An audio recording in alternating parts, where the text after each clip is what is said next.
Assalamualaikum warahmatullahi wabarakatuh. Selamat pagi. Nah, para peserta MPLS SMK Al-Falah 2020, sekarang kita ketemu lagi tentunya bersama materi dalam rangkaian acara MPLS 2020 di SMK Al-Falah Kota Bandung. Hari ini akan ada pematerian yang sangat menarik, tentunya mengenai pendidikan karakter dan keagamaan serta pendidikan anti narkoba. Tapi di sini Eha tidak sendirian, tentunya Eha ditemani sama dua orang yang luar biasa.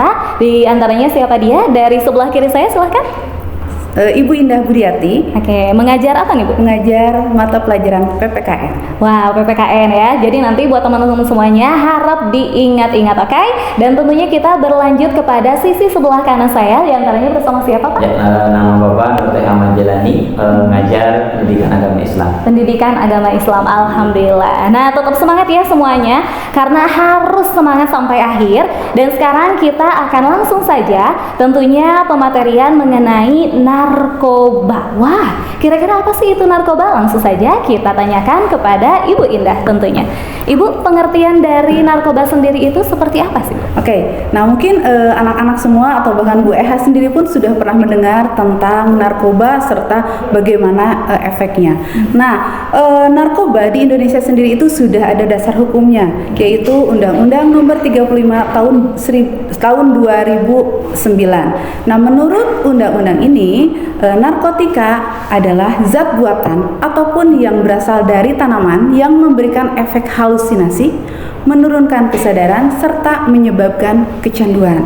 Nah, kenapa narkoba ini dilarang di negara kita? Salah satunya karena kandungan yang ada di dalam narkoba tersebut memang bisa memberikan dampak yang buruk bagi kesehatan ataupun kesehatan jiwa jika disalahgunakan. Seperti itu Bu ya. Nah, jadi buat teman-teman semuanya, khususnya yang lagi pada galau nih, biar berhalusinasi jangan sampai menggunakan narkoba. Tapi apa? Nanti tentunya bisa menggunakan ajaran agama Islam sebagaimana mestinya, oke? Nah, itu pengertian dari narkoba tersendiri. Tetapi sekarang, kira-kira ada nggak sih macam-macam dari penggolongan narkoba?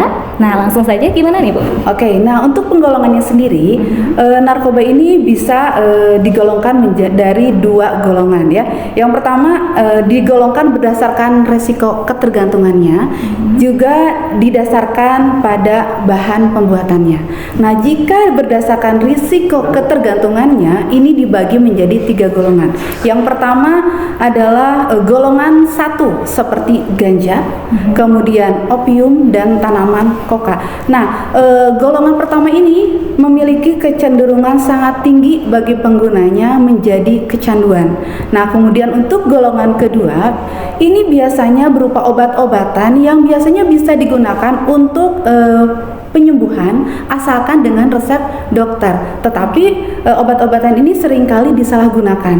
Kemudian yang ketiga adalah narkotika yang memiliki risiko ketergantungan yang cukup ringan ya, tetapi tetap meskipun kecenderungan kecanduannya ringan, tetapi jika disalahgunakan akan tetap menimbulkan efek yang negatif.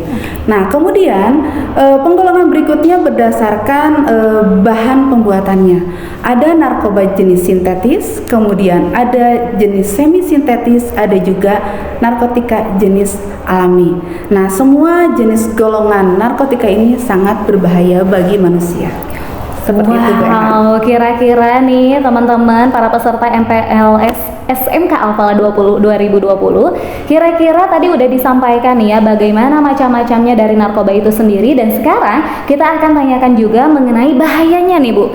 Kira-kira bahaya tersendiri dari narkoba untuk lebih spesifiknya seperti apa? Oke, untuk bahaya narkoba pada hidup dan kesehatan, yang pertama adalah menimbulkan dehidrasi. Nah, penyalahgunaan zat tersebut bisa menyebabkan ketidakseimbangan elektrolit. Nah, akibatnya badan kekurangan cairan, kemudian jika terus-menerus akan terjadi kejang-kejang dan muncul halusinasi. Nah, penggunaan dalam jangka panjang dari dehidrasi ini dapat menyebabkan kerusakan pada otak.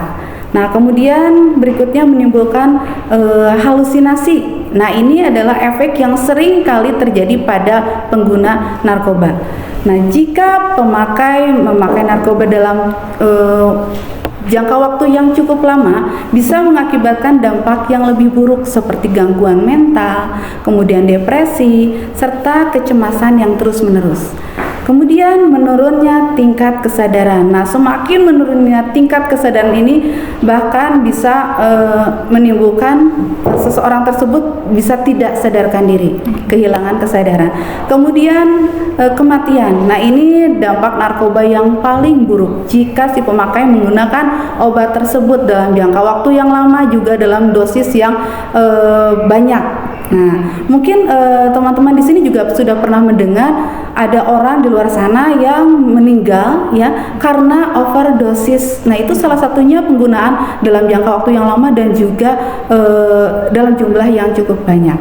Nah, kemudian yang terakhir bisa mengganggu kualitas hidup ya, seperti misalnya mempengaruhi konsentrasi ya, kemudian masalah keuangan karena penggunaan narkoba terus-menerus sehingga dia bisa melakukan segala cara untuk mendapatkan narkoba tersebut, sehingga semakin lama keuangan akan semakin memburuk. Nah, bahkan yang terakhir ini bisa menimbulkan orang tersebut bermasalah dengan hukum ya, seperti yang terjadi baru-baru ini. Banyak mungkin di kalangan artis ya atau di luar sana yang ditangkap ya oleh kepolisian karena menyalahgunakan narkoba seperti itu Bu Eha. Wah, ternyata nih bahaya narkoba itu bukan hanya 1, 2, 3 tetapi banyak banget dan tentunya merugikan diri sendiri ya. Tapi kalau tiba-tiba nih pingsan tapi saya nggak menggunakan narkoba, mungkin itu bukan karena narkobanya ya Bu ya, karena lapar. Salah tri ya. Oke, terima kasih Bu Indah atas informasinya. Dan tentunya buat teman-teman para peserta MPLS SMK Al-Falah 2020 itu terkait mengenai narkoba, bagaimana jenis-jenisnya dan juga bahayanya narkoba itu sendiri seperti apa. Nah, sekarang kita akan berlanjut tentunya kepada benteng kita, salah satu benteng kita mengenai agama. Nah, kita akan langsung tentunya berbincang bersama Bapak Cahyo. Nah, Bapak, ini terkait fungsi nih ya Pak ya, dari pendidikan moral dan juga karakter itu sendiri bagi calon siswa-siswi SMK Al-Falah itu seperti apa kira-kira? Baik, bismillahirrahmanirrahim. Anak-anak sekalian, para peserta MPLS SMK Al-Falah 2020, Bapak akan coba sedikit menguraikan betapa pentingnya kita punya karakter, punya kepribadian yang tentunya dilandasi oleh agama. Ya, tentunya sebetulnya dalam agama memang pendidikan yang paling mendasar itu lahir dari kedua orang tua kita. Ya, tentu yang mengajarkan kita bersalaman, yang mengajarkan kita sopan santun, itu yang mengawali itu adalah orang tua kita. Kemudian juga yang mengajarkan bagaimana kita bertutur kata yang baik, sopan santun kepada teman, apalagi yang lebih tua dari kita, itu pun lahir dari kedua orang tua kita. Nah, tentu pendidikan-pendidikan itu lahir dari pendidikan agama.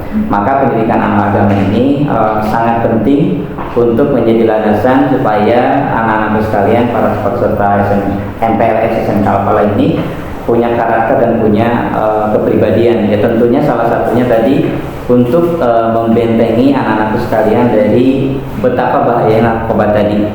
Ya, walaupun kadang sering kita plesetkan gitu ya, bahwa narkoba mari keluar bapak, tapi bukan gitu ya. Itu beda lagi ya Pak ya? Iya, beda lagi gitu. Ya, tentu narkoba ini tadi sudah dipaparkan oleh Bu Indah dengan begitu jelas, begitu gamblang betapa bahayanya. Ya, tentu dalam agama pun narkoba ini sudah jelas dilarang oleh agama. Ya, salah satunya pelarangan khamar. Ya, tentunya pelarangan ini segala sesuatu yang memabukkan. Ya, tentunya sebetulnya tidak hanya barang-barang yang haram, yang halal pun kalau sekiranya membuat kita terlena, memabukkan kita, ya tentu itu juga termasuk kepada hal-hal yang diharamkan. Nah, oleh karena itu pendidikan agama ini sangat penting bagi anak-anak sekalian, terutama kita dari SMK Al-Falah yang insya Allah nanti kita tidak akan terlepas dari pendidikan agama mungkin yang akan lebih didapatkan dibandingkan sekolah yang lain gitu ya.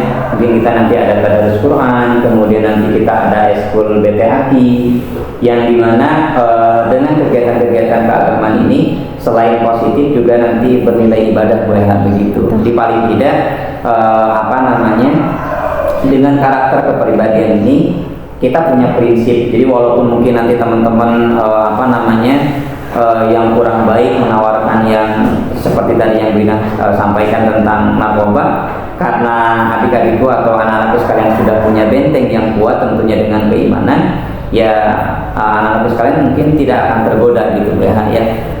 Jadi paling tidak dengan keagamaan ini kita punya prinsip, jangan sampai ketika digoda sedikit gitu ya, cobalah cobain gitu ya. Jadi kita jangan sampai tergoda, karena memang segala sesuatu diawali dari yang cik gitu ya, cobain sedikit gitu ya. Padahal nanti berlanjut tadi yang Bunda sampaikan itu luar biasa ketika sudah ketagihan, maka ya tentu akan berkaitan erat dengan masalah keuangan Bunda ya. Jadi nanti akan menghalalkan segala cara gitu ya. Ya mending kalau yang tadi Bu Indah sampaikan, para artis walaupun tertangkap mereka punya uangnya. Nggak kebayang kalau yang anak-anak yang maaf dari ekonomi menengah ke bawah yang tidak punya ekonomi, ya tentu mereka akan menghalalkan segala cara begitu. Nah ternyata nih buat para peserta MPLS, membentengi diri dengan agama tentunya sangatlah penting ya Pak ya. Selain tadi disampaikan juga sama Pak Cahyo bahwasanya jangan sampai ada kata cikah. Nah selain dari sana nih Pak, kira-kira karena memang untuk generasi milenial saat ini upaya untuk istilahnya mencoba itu sangat besar. Kira-kira cara membentengi lagi gitu dengan seperti apa nih Pak? Oke, salah satunya agama kita mengajarkan bagaimana caranya kita mempunyai tauhidullah, mempunyai tauhid kepada Allah, mengesahkan Allah. Salah satunya dengan cara kita betul-betul beriman kepada Allah. Nah, salah satu bagian dari cabang-cabang iman itu adalah malu. Jadi paling tidak Bu Eha, anak-anakku sekalian, dengan punya rasa malu gitu ya, kalau orang Sunda bilang mah isinan gitu, tapi tong isinkeun gitu. Jadi punya rasa malu tapi jangan malu-maluin gitu ya. Nah, jadi dengan punya rasa malu paling tidak itu menjadi ladang awal bagaimana kita tidak bisa coba-coba gitu ya. Karena kita punya rasa malu untuk melakukan hal-hal yang tidak baik. Karena memang Rasulullah menyampaikan malu itu sebagian dari iman, dari cabang-cabang iman. Kemudian paling rendahnya keimanan adalah membuang duri, paku gitu di jalanan, itu serendah-rendahnya iman. Nah ini nggak kebayang kalau misalkan anak-anakku sekalian sampai tergoda dengan narkoba, kemudian hidupnya jadi tidak karuan, karena memang tadi yang kita sampaikan jadi halusinasi gitu ya. Jadi nggak kebayang gitu, yang orang nggak punya jadi merasa paling orang kaya, kan terkebayang gitu ya, punya mobilan tapi ngerasa punya Mercy gitu, karena dari halusinasi tersebut. Nah jadi paling tidak anak-anakku sekalian tanamkan rasa malu, bagaimana kita malu melakukan hal-hal yang tidak baik, kemudian kita malu untuk tidak sholat, kita malu untuk tidak berbakti kepada orang tua ya, karena tentu berbakti kepada orang tua juga menjadi modal ya. Tentu anak-anakku sekalian, peran orang tua ketika berusaha untuk mendaftarkan anak-anak sekalian khususnya ke SMK Al-Falah juga dengan penuh perjuangan. Oleh karena itu anak-anak sekalian ketika bergabung dengan SMK Al-Falah maka dimanfaatkan dengan baik selain anak-anak sekalian mempelajari jurusan-jurusan yang memang sudah diinginkan dari awalnya, ada yang ke RPL, otomotif, mesin, kemudian ke mesin juga. Nah tentu teman-teman para peserta MPLS pun bisa mengembangkan bakat dan karakternya di SMK Al-Falah.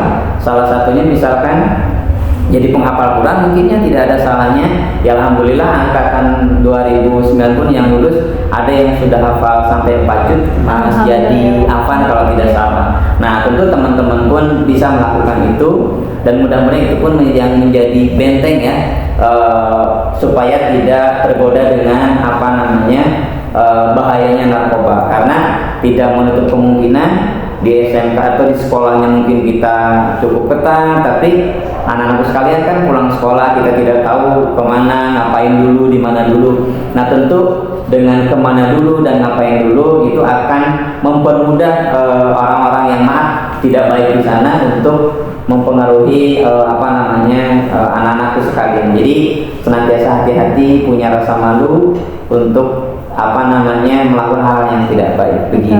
Oke, seperti ini sudah cukup jelas sekali ya Pak ya. Terima kasih atas informasinya. Dan buat para peserta MPLS SMK Alpala harus tetap semangat. Seperti yang tadi kata Pak Cahyo bilang, malu boleh tapi jangan malu-maluin ya Pak. Jangan malu-maluin. Dan untuk sekarang nih, coba dekati agama dan tetap jauhi yang namanya narkoba. Wow, informasi yang sangat menarik tentunya di pagi hari ini. Buat teman-teman semuanya harus tetap semangat, jaga terus kesehatan dan jauhi narkoba. Oke? Dan sekian saja dari kami bertiga. Terima kasih, mudah-mudahan bermanfaat informasinya. Sekian saja dari kita. Yuk, dan wassalamualaikum.